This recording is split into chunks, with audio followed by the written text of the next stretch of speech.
thing. The more prepared you are, the more chances you're going to have at succeeding at something.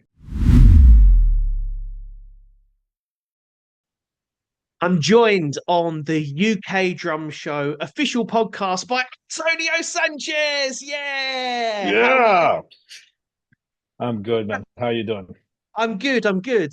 Antonio, we are so excited to have you perform on the main stage of the UK Drum Show on Saturday, the 18th of October at the ACC Liverpool. You're a world-renowned drummer, a four-time Grammy award-winning drummer. You have a degree in classical piano. You're also a film composer. People probably know your work on that side of what you're doing from Birdman, Get Shorty, The Studio. You've been featured on the cover of over 25 music publications. And I mean, you've got more achievements than I've had hot dinners, and I'm a man who likes hot dinners, Antonio. Well, I cannot complain. I feel privileged to lucky, to be doing this thing for so many years and still have some work. What can I tell you? Times are tough. So just the fact that I'm still able to play, to tour, to compose, to do everything that I'm doing, I feel privileged. I love how much you're into your film work as well as your drumming. I think there's a lot of drummers out there that would love to get into that space, because maybe some drummers feel like when they're in a band or a group situation, they can only do so much. But when you open the doors to film scores, that seems to be something that loads of drummers would want to do and to get into. How did you get into that world? Well, I mean, I have to say it was just sheer luck, because that's an incredibly hard world to get into. Hmm. It's very, very competitive, and the line to get to the door is, 1,000 miles high, long. Sorry. So, you know, my luck, my lucky chance came because I was playing with Pat Metheny in 2005. We were playing in Los Angeles, and I knew there were going to be some personalities coming to that show because it was LA. And then we were at that point we were doing the show called The Way Up. We were promoting that album, which was an incredibly complex album that Pat Metheny and Lyle wrote for the band, for the Pat Metheny group. And the show lasted maybe 3 hours, 15 minutes. It was exhausting. It was really, really um, detailed and just heavy on really, really beautiful music. So we did the show, and then afterwards, I was trying to get to my dressing room, going through an after party that was happening backstage. Okay. So I wanted to hang at the after party, but I was all sweaty, and I really wanted to get to my dressing room first. And I was like kind of hiding behind people, just trying to get there as fast as I could. And then I felt a hand on my shoulder, and I'm like, oh, great. Now I'm gonna have to stop and talk to this person. So I turned around. It was this nice guy. He said, "Oh man, I'm sorry to bother you. I'm from Mexico too, and I know you're from Mexico. And the Pat Metheny Group is one of my favorite albums. Sorry, one of my favorite bands. And I see that you're from Mexico, and it's so exciting, he seemed very knowledgeable about music, about the band, and he was very nice. So I stayed and talked to him. And then at one point, I asked, so, what do you do? And he said, well, I direct films and commercials. But me being in LA at that moment, I thought, everybody directs films and commercials here, so it's not that big a deal. And then I asked him, innocently, anything I would have seen. And then he said, oh, well, I did this thing called Amores Perros and 21 Grams, which were Iñárritu's first two pictures. So I just crapped my pants at that moment. I was like, oh my God, I'm so sorry. I didn't recognize, I apologized. I gave him a big hug. I told him I was a huge fan. And Yeah. then every time he would come to New York, he would invite me to the premieres of one of his films. I usually would go with Pat Metheny because he was a very big Pat Metheny fan. Pat also became an Iñárritu fan. So that friendship also flourished. And I remember that night he told me, "You did this drum solo tonight. You were like an octopus, man. It was just like an octopus." He kept going about pulpo. That's the word in Spanish. So time went by, and then one day he just called me out of the blue, and he said, "Man, I'm working on this new film. It's a new project. It's going to be a dark comedy." And I was thinking the whole score should be with drums because drums and comedy, it's all about timing. Um, so rhythm and timing, it just makes sense that it would be done with the drum set. Would you want to do it? And I said, "Of course." So I was very excited at the prospect of doing this, but I was, 5 minutes after he proposed that to me, I was terrified because I was like, man, I've never done this. How am I going to do this with just one drum set? So it got scary, but I thought, he knows what he's doing, so I'll just trust the process. So we first got together in a studio in New York, and we did the whole movie from beginning to end with just the script. There was nothing for me to look at Wow. because Wow. they hadn't started shooting the film. So we did like maybe 3, 4 hours in the studio like that. And Wow. then he took those demos and superimposed them on the rough cut of the film once they had already shot it, which they were starting the following week. And then they brought me to LA. They shot the whole film in 28 days, which is incredible That's for mad. a movie of that caliber. Then they brought me to LA. They showed me what they did. And then we went into the studio again and I redid everything now looking at the film. And he had a lot of comments about the first batch of demos. He knew exactly what he liked, what he wanted different, what he wanted more of, what he wanted less of. And this time around, I was looking at pictures, so then I could really follow more movement and dialogue and that kind of stuff. But I have to be honest, I felt like I didn't know what I was doing. It was very, very fast. I think he didn't want me to sit with the movie for too long. I don't know if he didn't want me to, or there was just no time. Wow. They had to get going. So the whole thing was a day and a half. So, Wow. like for example, now that I'm doing the studio, I spend a week on an episode. Hmm. There's a half an Hmm. hour episode. That was a 2 hour movie, and I spent a day and a half. So that gives you an idea of how fast everything was. And now I really know what I'm doing. I mean, back then I had no idea. Now I have 10 years of experience scoring things. So I wish I could do Birdman one more time because the version that I do that now live when I do the live scoring events where they play the movie and I score the whole thing from beginning to end live.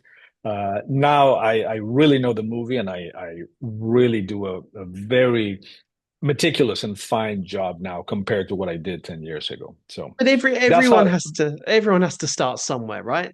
And I think, everybody has to, but the crazy thing is that I started with a 4 Academy winning movie. that yeah, that that is was true. that was the insane thing. I mean, it won Best Picture, Best Director, Best Cinematography, and Best Original Script. As many Wow. people know, the score got eliminated because of a technicality. They said that there was more incidental music than original music, which was not true. We did a Right. recount, and there was definitely no transgression there. Hmm. And then they came with a second reason, which was that they felt that the original music was too diluted by the incidental music. So when they Oh, said okay. that, yeah, both Iñárritu and me were like, okay, they just don't want the score for contention, because we were thinking, okay, if it's that diluted, what do you remember from the movie? Do you remember the incidental music or do you remember the drums? Mm, mm. Everybody remembers the drums. They don't remember the other stuff, so that's proof that it wasn't diluted. But my theory is that they really didn't want a drummer who was his first Hollywood experience, his Mm, first outing, drums competing against orchestral scores. I mm. don't think they saw me on the same level and they wanted to get rid of the score. But, things are what they are. It's fine. And then the movie got the Grammy for the Hmm. score. I got the Grammy, so You that got was it. really cool. And And you've got four of them. You've got four Grammys. I got four. Yes. So what do you use them for? Do you have one as a doorstop and one just in your pocket when you go out just to show it off? Like, Yeah, yeah. I built a suit where I could put the four in, and then I just go out and hang out. Yeah, but oh going back to man, your that's so question, cool. Of I course. think I'm just very lucky that that was my first experience. People Yes. loved the film, and I've Yeah. been getting work ever since. If I wouldn't have done that, I would have not had an idea of how to get into this Mhm. world, which is so competitive. A world that you're very used to, and a world that you're very well respected in and have been for a long time. And a world that you're used to is the world of drums, and that is something that we can't wait to celebrate with you in October at the ACC Liverpool. You're Antonio playing the main stage of the UK Drum Show. Now, I know that this isn't your first time round the block. I know that you've done a lot of these sessions in the past, and I was first turned on to your music and your style of drumming with your performance at the Modern Drummer 2003. And I had that on DVD when I was a teenager. I was just like, remember watching your performances with my head exploding. What are you going to be bringing to the table of this main stage? And you're sharing the stage with some pretty big names. What are you going to be bringing to the table that's going to be different to, some of these other drummers that are going to be performing? I really like to make emphasis on the fact that musicians, I'm sorry, that drummers should consider themselves musicians that just happen to play drums. Drumming, it's a musical endeavor. Drums is a musical instrument. I think a lot of clinics sometimes portray the instrument as too much of a technical game. It's more like an Olympic sport more than an art form. I think Hmm. a lot of times they focus so much on technique that Hmm. they leave the musicality part uh, to one side. And I really like to emphasize that part of the instrument. I really like to talk about storytelling, how to create stories while you're playing the drums, techniques to do so, and how to hold the audience attention so that Hmm. they will follow every single step you take Hmm. and that you make sense when you're playing. Because a lot of people, I think it's very easy to play. I've been playing drums most of my life. It's very easy for me to play by reflex. So I could just play a solo without thinking. And I'm really trying to emphasize the fact that the best thing you can do is think every little thing you're trying to do. And I give them techniques of doing so. And what I try to do is just to give people some sense of organization whenever they're performing, uh, so that they don't sound like they're all scatterbrained and they don't know what to play. It's hard, when you play an open solo as a drummer. What do you play? So the easiest thing is Yes. to play the things that you know. So what I want to do is play things that I don't know. I mean, I'm going to play things based on things that I know. Of course, my technique, my knowledge is always there, but I want to build a different city every time I start doing that. I don't want to live in the same town all the time when it comes to soloing. Hmm. I want to build a different town every time and, build the house and build the hospital and build a highway. All towns should have that. But it should look different, it should feel different. And I think there's many ways you can do it so that you can keep yourself entertained, but mostly you say something meaningful when you're playing. Wow. That's my mission. That's really interesting and inspiring. And when you talk about approaching the drums and specifically more of a solo situation, do you think it's important for aspiring drummers or drummers in general of any age, any ability, to be able to read music, even when it's, writing out the score for a drum solo or writing out the part for a riff in a song? Do you think sight reading is important, or as you say, can the drums just be that reflex instrument? No, I think any drummer, like I said, should consider themselves a musician. A musician Mhm. needs to know harmony, needs to know history, needs to know how to read, needs to know how to write. needs Mm. to know how to play another instrument. I think it's very important for drummers for me, piano is the king of the instruments. You have harmony, you have Hmm. melody, it's very graphic, you have rhythm, of course. Passive. So I think for composing, that's what I use constantly. And even guitar players or saxophone players use the piano as a composing tool. So it's such a complete instrument that I think every drummer should know at least the basics. So when it comes to sight reading, there's so many situations where I would have not been able to survive. I would not have been able to make money. I would not have been able to make incredible music if I didn't know how to read. So sight reading is incredibly important, especially if you move in a world with complex music, very short times of rehearsal, very short times for recording. Um, yeah, which of course I'm talking about jazz. The sight reading has been an amazing tool for me to be able to prepare music in a heartbeat, and be able to play with other musicians from all over the world. Thanks to that, is just not like not knowing how to read or write, English or Spanish. Hmm. You have a very big deficit when it comes to what you're trying to do, and there's tons of people that know how to read. So you will be at a disadvantage if you're trying to be competitive in this very competitive world. And when you talk about how competitive it is in the music industry, the music industry in itself seems to, by the day, get more and more turbulent. What would your advice be to an aspiring drummer to really get noticed? Would it be, for example, to go out and network at events like the UK Drum Show or the Europe Drum Show? Would it be, to learn to read music, or would it be to practice your instrument a certain amount of hours a day? What would you say to an aspiring artist that they're contending against the whole of social media to get their music out there? What would you say? Well, it goes back to the same thing. The more prepared you are, the more chances you're going to have at succeeding at something. Let's say you're an incredible technician, great.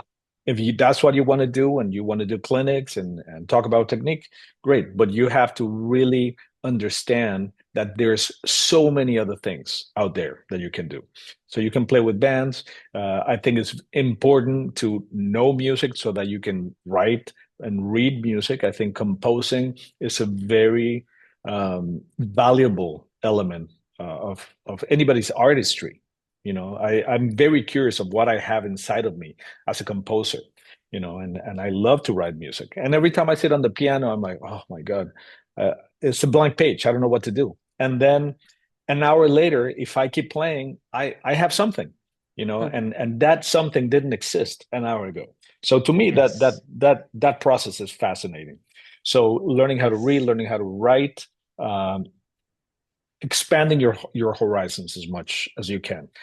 Sometimes when the touring has failed on my end, I've had scoring, thankfully, there. When there's no scoring, I've had touring, Mm. teaching, doing clinics. I think the more things you do, the more irons you have in the fire, the more likely is that you're going to be able to make a living at this. Mhm. I think social media is a very important thing you should be taken care of, but is not the only thing. I think a lot of people are really trying to break through social media, and it's possible, but I think it's better to break through the old-fashioned way, being a super prepared person, being a super nice person, being a good human being, being Mhm. punctual, being prepared, all the things that are gonna make everybody go like, wow, man, that guy was prepared, or that girl was absolutely prepared for the situation and Mhm. killed it. Sometimes when I would have an audition with a new band or a band that had been established already, sometimes I would know the music better than the band knew the music because they had been playing it for forever, and but I really wanted to prove myself, so I would know exactly how things went, and Yes. most of the times I impressed the band leaders enough that they wanted me around. You have to be a commodity. You should never be um, yelled at for your lack of preparation. You should always be over prepared, and that over preparedness gives Mhm. you confidence. Yes. Oh, I feel like I could talk to you all day. You're like a Let's do life it. coach. I'm going to need the toilet at some point. We have to have a break. Um, um, when you obviously mentioned throughout the interview that you have been drumming most of your life, when you think about how your life has gone through, whether you picked up the drumsticks as a toddler or as a young child, a teenager, and here you are, established, award winning, and you're getting phone calls to play events like the UK Drum Show, to be asked to play on the main stage of, arguably the biggest weekend in drums in the world, or one of them certainly. How does it feel when people approach you, when you're approached for this? In fact, how did it feel when you got the offer to do this? Having played the drums for such a long time and to find yourself in this situation. I mean, I've been very lucky to play all over the world many times over. And I had never been able to do the show. I've always wanted to do the show. I knew of many incredible drummers that had been doing it, and I was hoping someday I would get invited. I don't take it personally if I don't, because there are so many incredible drummers all over the place. So everybody needs to get their spot and their chance, and for me, it came until now fine. I'm honored that I was asked. I'm always honored to share the stage with incredible musicians and incredible drummers. So it's always a great opportunity to share a little bit of what I know, a little bit of what I can help with to other drummers, other students, other musicians, and any chance I get to do that, I feel absolutely privileged. I think that's a really kind and that's a really nice answer, and I really love that, and thank you for sharing that with us. Um, I'm really I'm really excited to see what you bring to the table. I can't wait to see you perform at the UK Drum Show. I think it's going to be absolutely incredible. Thank you for taking time out of your extremely busy and award-winning schedule to talk to us on the UK Drum Show official podcast. And we will see you grace the main stage at the ACC Liverpool to share your wisdom with all these drummers. And, one of the best things, Antonio, from even hosting the event myself is that I see drummers all sharing information with each other. And I hope you see that as well from sitting behind the kit, sitting next to each other, sharing notes, making friends. That's what this whole weekend is about. And you're going to be part of something very special. Well, I have to say, the drumming community worldwide is one of the most awesome communities Hmm. because, drums is one of those instruments that goes all over the musical spectrum. You can have a festival where you have a rock drummer, a jazz drummer, a country drummer, a heavy metal drummer. I mean, you name it, funk, soul, all of the kinds of music that we love and that we were influenced by, they all have drums. So I think is one of those rare instances where you see so much mutual respect between drummers of Yes. all kinds. I'm every time I see like a speed metal drummer or a death metal drummer, I'm in awe of what they Yeah. can do. Maybe it's not my thing, obviously, but I absolutely respect the craft. And I think that's one of the beautiful things about drumming, that even though it's the same instrument, there's just so many different ways to approach it, and Yes. and every single way to approach it deserves attention and respect because you will learn from absolutely everything. You just have to keep an I, open mind and you have to keep your ego in check. Those are the two main things. I think you're absolutely right. To just echo and almost repeat your point word for word, the drumming community, it's also so fun. It's just filled with the most fun people. If you get a room full of drummers, my God, don't you know about it? They are the absolute party of the band. They are in a lot of cases they are the extrovert of the band, and they're always so up for sharing. Drummers will say to each other, "Oh, how do you do that?" And what were you doing with that paradiddle there? Or something like that.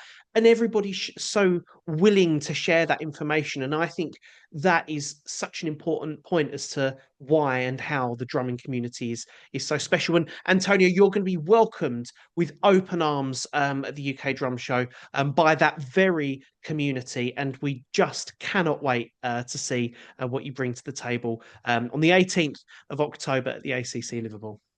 Well, I can't wait either. It's mutual. I'm really looking forward to it. Thank you so much for coming on. It's been amazing to have you. Thank you, Ollie. My pleasure.